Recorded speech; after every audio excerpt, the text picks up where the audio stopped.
menu. Okay. The reason it does that is to warn us that the sound is switched off. Okay.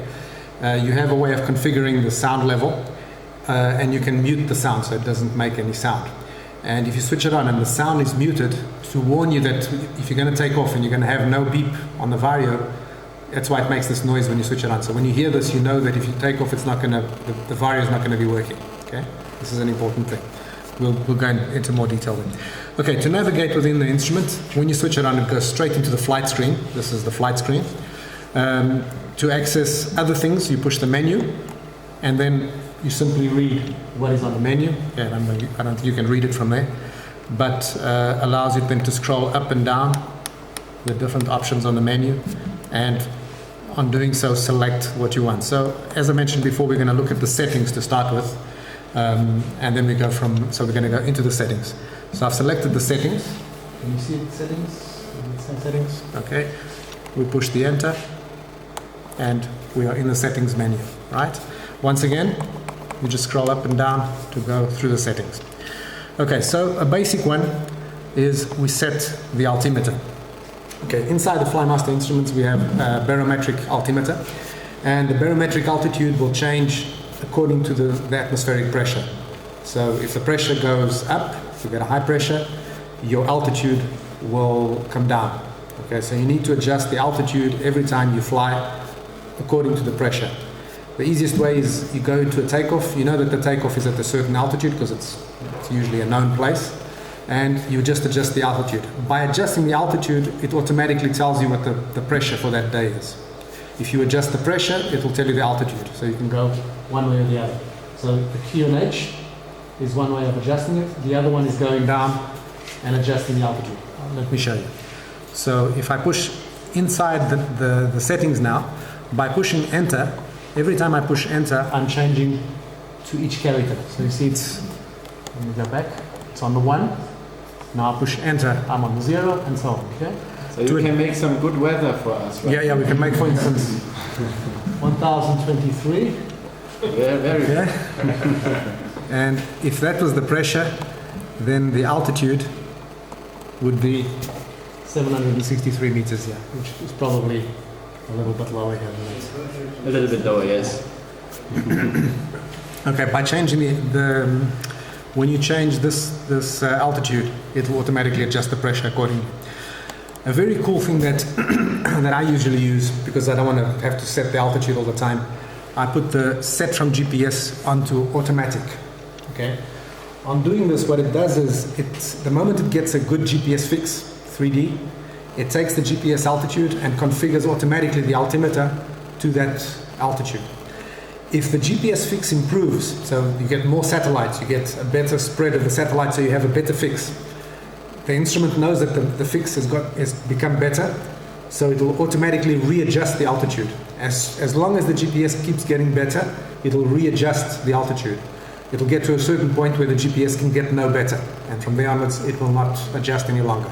So it will be adjusting it several times, normally during the beginning of the flight, and after that it will be using barometric.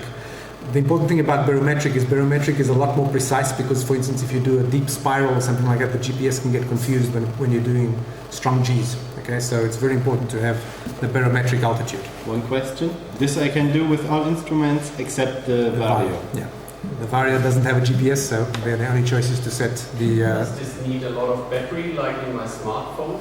No. Because when I use GPS in my smartphone, No. it's really off. No, the device is prepared to handle the GPS, so it's made as a GPS. Okay? The batteries in these devices are pretty strong, so we have on the GPS it's a 2,900 milliamp battery, which is about 3 times the power of most cell phones.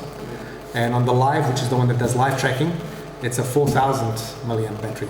So it's... What time do you think you can use it by using all the functions? It'll work. It's set to work about 30 hours. Okay, so it's an internal battery, so I can't change it.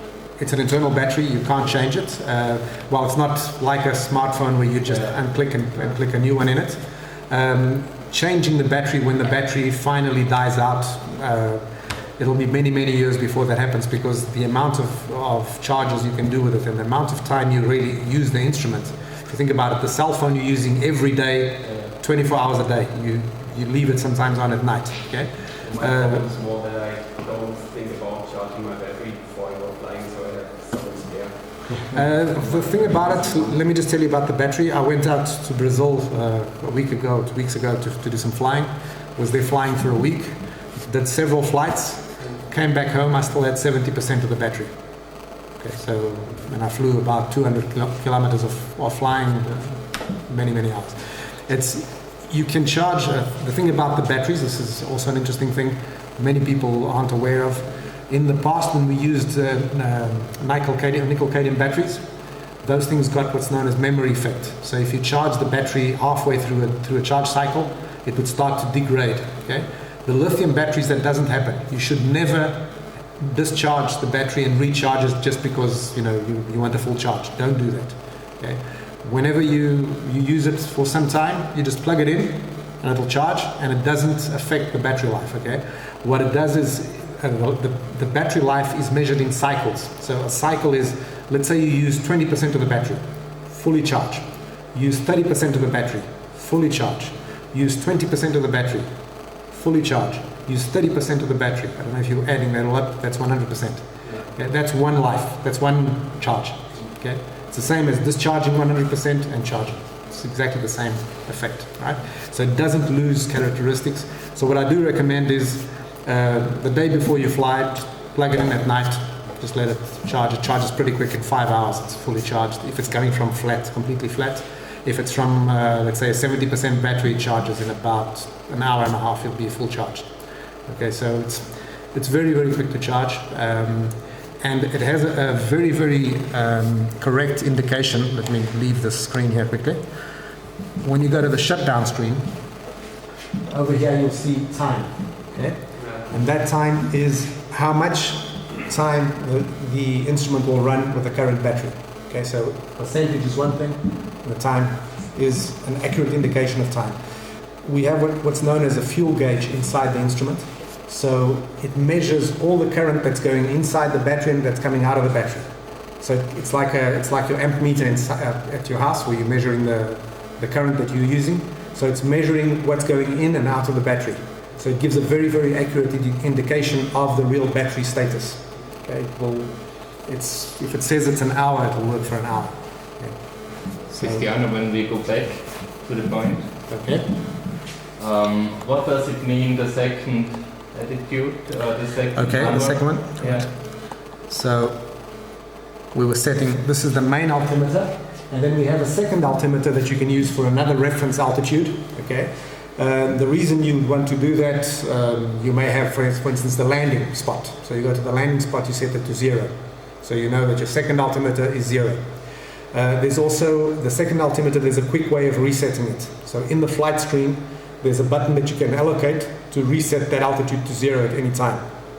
So you could use it to, you arrive at the landing spot before you take the cable car up, you mark it 0, you get in the cable car, you go up, you know what's your altitude above the landing spot. So at any moment you can use that as a reference. Okay, there's several altimeters inside the system.